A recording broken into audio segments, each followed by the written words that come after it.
Assalamualaikum warahmatullahi wabarakatuh. Hai para pencinta catur dan para catur mania, selamat datang kembali di Legenda Catur Dunia. Masih di event Grand Chess Tour St. Louis Rapid dan Blitz yang sudah memasuki match day kedua di sesi rapidnya kawan. Sesi rapid hanya berlangsung 3 hari saja. Nanti malam merupakan hari ketiga dan berlanjut 2 hari kemudian akan dilanjutkan sesi blitznya. Sampai match day kedua ini pimpinan klasemen dipimpin oleh Alireza Firoza. Tadi pagi sudah kita lihat permainan pemain yang lain, Ian Nepo yang mengalahkan Mamedyarov.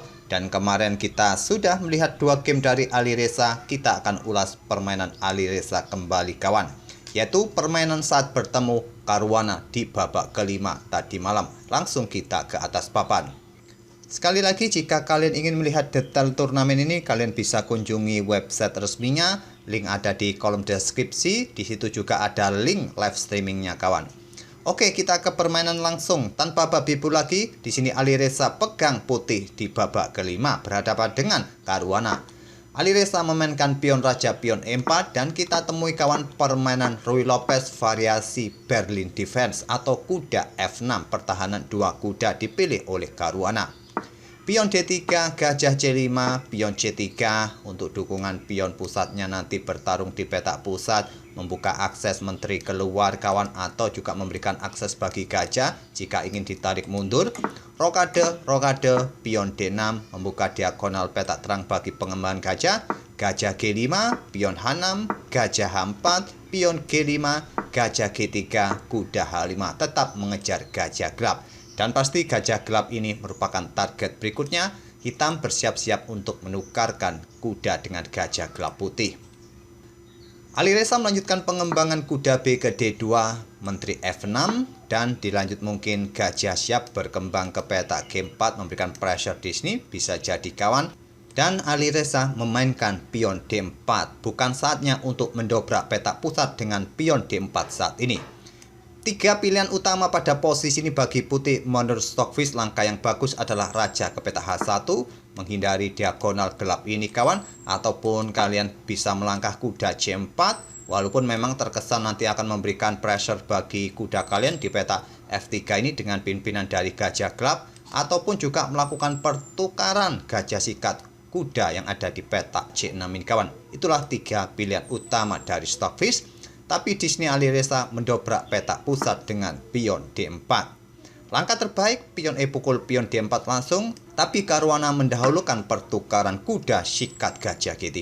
Setelah diambil balik oleh pion H, barulah pion E pukul pion D4. Di sini kawan, petak D4 ini cukup kuat dengan dukungan gajah, kuda, serta menteri. Jadi Alireza menukarkan gajah sikat kuda C6 terlebih dahulu untuk mengurangi kontrol petak D4 ini. Tidak langsung diambil dengan pion B kawan, melainkan pion D pukul pion C3 terlebih dahulu. Masih tetap memberikan ancaman bagi perwira putih, dan Alireza melanjutkan dengan gajah sikat pion. Coba kita otak-atik kawan, apa jadinya jika hitam memutuskan untuk ambil gajah ini dengan pion B? Putih kemungkinan akan korbankan pion di sini. Setelah diambil kuda E4 untuk garbu menteri, garbu gajah, menteri mundur. Mungkin di sini akan dilanjutkan pion C pukul pion D4, dipukul balik menggunakan pion ataupun menggunakan gajah. Di sini kawan bisa berlanjut dengan langkah kuda sikat gajah. Itulah yang bisa terjadi kawan. Ataupun jika kalian tidak ingin kehilangan gajah, memukul pion putih, memukul balik menggunakan pion E, maka benteng E1 dan persiapan discover kawan. Coba lihat, kalian tidak bisa meninggalkan gajah, gajah bisa tewas. Anggap gajah ini ditarik mundur ke petak B6. Kuda akan pukul pion yang ada di petak G5. Itulah yang bisa terjadi jika pada posisi ini hitam ambil gajah ini langsung. Tapi Caruana memilih dengan langkah pion pukul pion C3, ancam kuda, dan Alireza tidak menarik mundur gajahnya kawan. Dia melanjutkan untuk ambil pion B7. Dipukul balik oleh gajah, dan selanjutnya pion B pukul pion C3 diambil balik oleh menteri hitam. Menteri ambil pion C3. Sekarang Fabi sementara unggul 1 pion kawan, dan mempunyai kekuatan 2 gajah yang langsung mengarah ke arah raja putih. Kekuatan 2 gajah saat permainan terbuka seperti ini kawan, mendapatkan diagonal-diagonal yang bagus langsung mengarah ke arah raja ini juga bikin repot pergerakan kuda. Tentu ini menjadi keuntungan bagi Fabiano Caruana. Kita lihat saja apa yang akan dilakukan oleh Alireza dengan kekuatan dua kudanya. Benteng B1 jawaban Alireza. Gajah ditarik mundur, gajah gelap ke petak B6, blokade ancaman terhadap gajah terangnya di petak B7. Sekarang pion A4, apakah didorong kawan? Tapi tenang, masih ada menteri, tak ada masalah. Di sini benteng A bergeser ke petak B8, membackup gajah terangnya. Jika pion ini tetap dipaksa maju, ya kemungkinan masih bisa diambil oleh gajah ataupun nanti dengan menteri, tak ada masalah. Dan di sini benteng diangkat naik ke petak B5 oleh Alireza. Cukup naik ke petak B3 ancam menteri merupakan pilihan yang bagus, tapi naik ke petak B5. Tujuannya jelas kawan, incar pion G5, apakah melakukan pengorbanan dengan pukul menggunakan dengan kuda F, dan menterinya juga bisa keluar nanti kawan, memberikan ancaman di petak-petak terang ini, mendukung bentengnya bisa juga. Di sini gajah A6. Coba lihat, tadi mengangkat benteng inilah yang menjadi kerugian bagi putih kawan. Kena serangan tusuk statik dan benteng F5. Gajah ambil benteng F1, diambil balik dengan kuda. Selanjutnya di sini benteng F bergerak ke petak E8, lanjut Caruana. Sudah kalah kualitas perwira kawan putih di sini. Gajah cukup kuat di diagonal ini. Putih tidak akan berani meninggalkan diagonal ini untuk menjaga petak F2. Sekaligus hitam masih mempunyai sepasang benteng. Selanjutnya putih melakukan pengorbanan atau Alireza melakukan pengorbanan kuda sikat pion yang ada di petak G5. Pengorbanan diterima, tidak langsung diambil dengan benteng dengan tempo skak, melainkan menteri keluar ke petak H5. Jelas untuk mencoba memberikan ancaman skakmat kawan, apakah pion ini akan disikat, terus diikuti dengan langkah benteng sikat pion yang ini bisa juga. Dan di sini ada 3 pilihan terbaik bagi hitam. Kira-kira apa saja kawan? Ada 2 langkah bertahan kawan, yaitu menteri bergerak ke petak-petak terang ini untuk menjaga pionnya ini kawan dari ancaman menteri ini. Tapi tetap merelakan pion di lajur G ini, atau satu lagi membuat serangan dengan langkah pengorbanan gajah ambil pion F2. Inilah yang dipilih oleh Caruana, meluncurkan rudal jarak menengahnya, pukul pion F2, tapi pengorbanan ditolak raja H2. Kalau diambil dengan benteng kawan, maka selanjutnya menteri ini akan mundur untuk menjaga pion yang di sini. Dan mungkin di sini kuda ini juga siap bergerak, ataupun benteng ini naik kembali ke sini kawan, maka raja bisa bergeser ke petak F8 kalau pion ini disikat oleh benteng, dan di sini menteri bisa melakukan skak di sini kawan. Raja masih baik-baik saja, dia masih bisa melarikan diri ke sini mundur dan memberikan jalan bagi bentengnya bergerak ke sisi kanan papan ini, dan tentu saja ancamannya juga ancaman serius kawan, ancaman skakmat.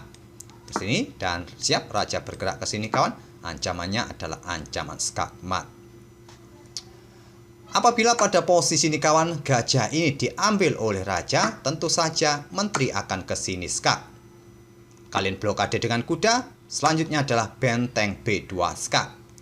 Kalau raja ke F3, satu langkah skakmat. Kalau raja ini mundur ke petak G1, menteri ambil kuda skak. Setelah raja bergeser ke H2, maka menteri bisa ditarik kawan ke petak B3 untuk menjaga pion ini. Itulah yang bisa terjadi. 2 variasi tadi yang saya tunjukkan jika benteng menerima pengorbanan gajah atau raja yang ambil gajah ini. Tapi Alireza tidak berani, raja naik ke petak H2, dan di sini kawan menteri mundur ke petak G7.